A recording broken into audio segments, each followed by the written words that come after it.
యుద్ధ భూమి కంపిస్తుంది. రావణుడి తలలు ఒక్కొక్కటిగా కూలిపోతున్నాయి. కానీ ప్రతిసారి ఆ తలలు మళ్ళీ మళ్ళీ మొలుస్తూనే ఉన్నాయి. ఒక్కసారి కాదు, 10 సార్లు కాదు, 100 సార్లు ఇదే జరిగింది. శ్రీరాముడి మనసులో అసహనం పెరిగింది. తన వేదనలన్నీ ఒక్కసారిగా గుర్తొచ్చాయి. సీతా వియోగం, అరణ్యవాసం, అన్యాయం, అధర్మం.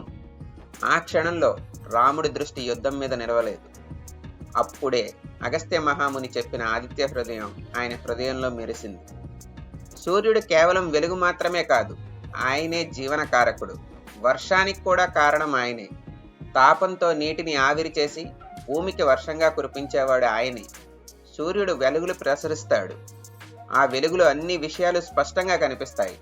ఆ మాటలు గుర్తొచ్చిన క్షణమే శ్రీరాముడు ఆదిత్య హృదయాన్ని ధ్యానించసాగాడు. మనసులోని కలత అంతా కరిగిపోయింది. కోపం శాంతంగా మారింది. వేదన వివేకంగా మారింది. వెలుగులో అన్ని స్పష్టంగా కనిపించినట్టే రాముడి మనసు యుద్ధం మీద సంపూర్ణంగా కేంద్రీకృతమైంది. అప్పుడు తనకై తాను ఒక సత్యాన్ని గ్రహించాడు. రావణుడిని ఎలా శిక్షించాలి, అధర్మాన్ని ఎలా అంతం చేయాలి, ధర్మం ఎలా గెలవాలి, అన్నీ ఒక వెలుగులా స్పష్టంగా కనిపించసాగాయి. ఇప్పుడది కోపంతో చేసిన యుద్ధం కాదు, వివేకంతో చేసిన ధర్మయుద్ధం.